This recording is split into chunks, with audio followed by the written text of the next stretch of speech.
I'm Mayor Coleman from the City of St. Paul, and I am here joined with mayors from across the state of Minnesota to talk a little bit about the governor's proposal for some restoration of local government aid.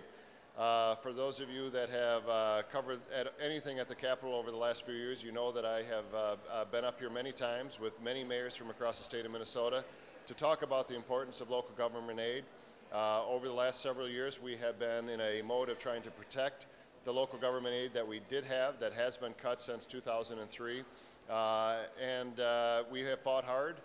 We have fought together because as mayors, we know that for Minnesota to be strong, then the cities of Minnesota have to be strong. Not just the core cities of Minneapolis or St. Paul or Duluth or Rochester or St. Cloud, but all of our communities, whether it's Richfield or West St. Paul, Circle Pines, wherever it may be, we have to have strong communities across the state if our state is going to be strong.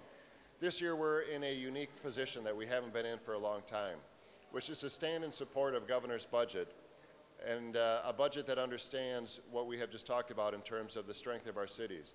For the first time in many years, we have a proposal on the table with support from many of the legislators in both bodies to restore some of the local government aid. We stand together as mayors to say, to support the governor's proposal, to support the restoration of some of the local government aid that has been cut over the years, and his proposal to make cities across Minnesota strong. The governor gets that. He made it a part of his campaign when he ran in 2010. He's made it very clear in the proposal that he has before the legislature right now that he understands the needs of cities. He understands what cities have gone through over the last decade plus. And he understands that if we're going to have that kind of partnership, then part of that partnership has got to be a restoration of additional resources so that we can put police officers on the street, so that we can have a fire department that can respond to any emergency, so that we can have great assets like libraries and parks and great opportunities to help our cities grow economically. Those things can't happen when we are continually facing budget deficits, when we're continually facing reductions in local aid, and we are continually struggling just to make ends meet in the city. We have a unique opportunity this year in the legislature. We have a unique and rare support from a governor that understands that, and we're very anxious and stand in support of the governor's proposal on local government aid. It is not a partisan issue. It has never been. It's about just making our cities strong. One of the members of the Governor's Committee on Local Government Aid Reform was the co-chair of that committee, the Mayor of St. Cloud, Dave Kleiss, and I'd like to turn it over to Mayor Kleiss at this time. Well, as mentioned, Dave Kleiss, Mayor of the City of St. Cloud, and I did have the honor to co-chair with Mayor R.T. Ryback of Minneapolis, and Mayor Ryback unfortunately couldn't be here today, so he had a scheduling conflict, but we along with, I believe there were 15 mayors from across the state that the governor put together to look at the whole issue of local government aid and property tax in general. And we came up with a recommendation, and I'm pleased to see through Commissioner Franz and the governor that our concerns were addressed in the proposal that's going forward. So the only part that I was really hoping would come out of the reform that didn't get in the governor's bill was the name LGA. I think that's the misnomer that we've always had. It's some type of aid that the state is collecting and giving to cities. It's not aid. I want it to be renamed Essential Service Revenue, because basically it's essential services that you as any Minnesotan would expect to at any city that you would travel to across this state, and expect public safety, expect when you dial 911 that you're going to get a cop or a firefighter, expect that the road that you're driving on is going to be plowed, expect that when you drink water at a local rest stop or at a restaurant or in the city, that it's going to be good water, and expect that the infrastructure is working. So it's essential services, and these are the dollars that we receive in local government aid. I represent a city that's a regional center, and again, we're very supportive of the formula changes, and also that the additional local government aid. It's been a challenge, and in particular for property taxpayers in my community and the communities of the other cities, because as a regional center, we have a population that's about 68,000 people in St. Cloud, but our daytime population swells to about 168,000. And to press that burden of those essential services onto property taxpayers is just something that, that shouldn't happen, and it's not fair. So again, I'm here along with other mayors to support the governor's proposal on the reforms for local government aid and the additional revenue in local government aid, because it's essential services that we as Minnesotans expect no matter what city we travel in this state. So I'll turn it over to Debbie. Thank you. My name is Debbie Goetz. I'm the mayor of the city of Richfield. What you might not know is that Richfield was actually the first suburb in the state of Minnesota. So you can imagine that we're aged. And I'm here too to thank the governor, because I'm really excited about the continued support for our city and for the LGA funding. You know, it's apparent that the governor's made a real gesture to cities, and we appreciate the stabilization of LGA and the increase, and we look forward to a great relationship with him and the governor's office. Richfield, like most first and second ring suburbs, is fully developed. So when we do redevelopment, it's costly. We have no green fields. We have to take down structures. We have to upgrade our infrastructure. This is something that doesn't happen in the far suburbs. So it's very costly to upgrade this. We also, as an older suburb, have an aging population.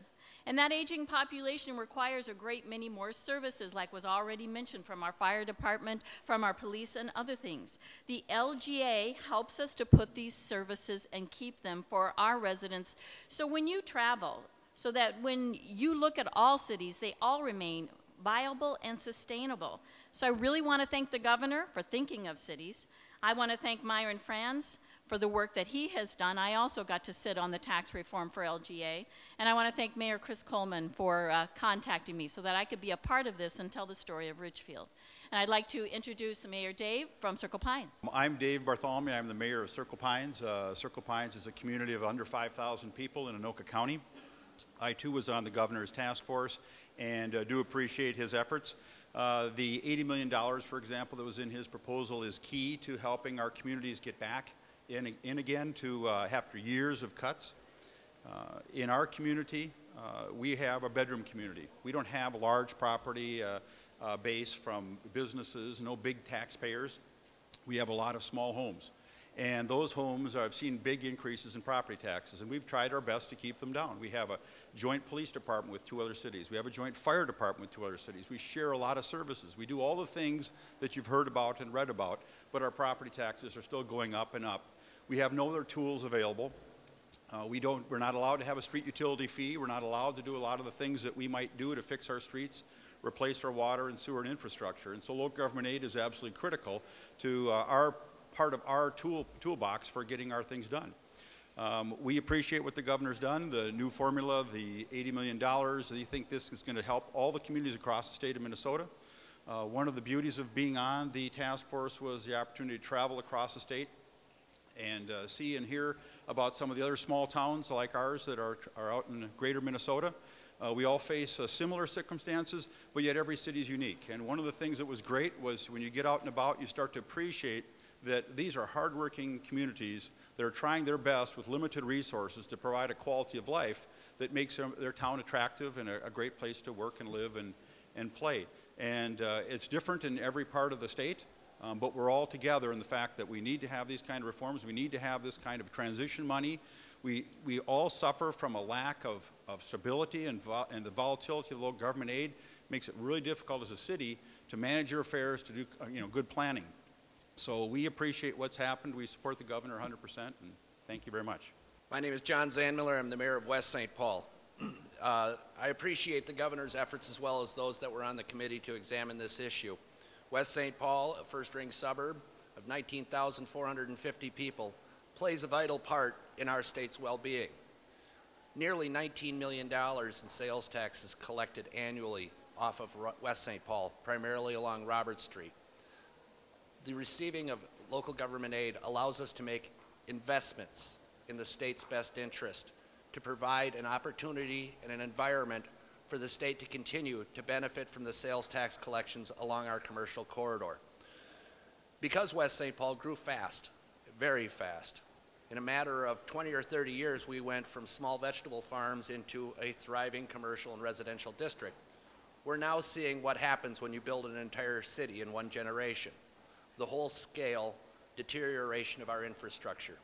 Everything from our sewer system to our water system and our roads is now showing its age, and it needs attention. That attention is going to be more possible with the reception of this local government aid from Governor Dayton's proposal. We are very excited about the opportunities that it presents. We are willing to take our share, and we've done what we need to do to show everyone that we are responsible spenders in the city of West St. Paul.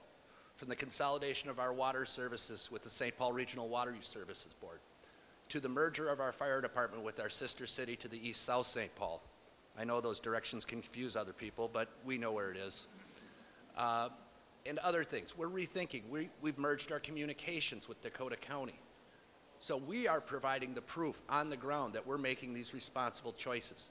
All we ask is that the legislature follows the governor's recommendations and invest in the commercial and residential well-being of our city, because it does create a direct benefit to the state of Minnesota. Thank you. Thank you, Mayors. And I too want to join in thanking Commissioner Franz for his efforts and his work. I think Commissioner Franz would be very happy for us to pass a comprehensive local government aid package, because he's tired of carrying his three-legged stool around the state of Minnesota. He wants it out of his car. And but we appreciate the visual of the three-legged stool that he has shown so often, because I think it really does tell the story very visually of how the property tax system in the state of Minnesota has changed dramatically over the years and put too much of the burden on the cost of local government onto the backs of the property taxpayers. It's a regressive. It makes it very, very difficult for our cities to deliver the services that we need to. And as you heard here today, we all come from different perspectives. We all have different stories. But we have the same basic need, which is to provide quality services to our residents so that our residents can support their families, that they can support their businesses, our communities can be strong, and Minnesota can be strong as a result of that.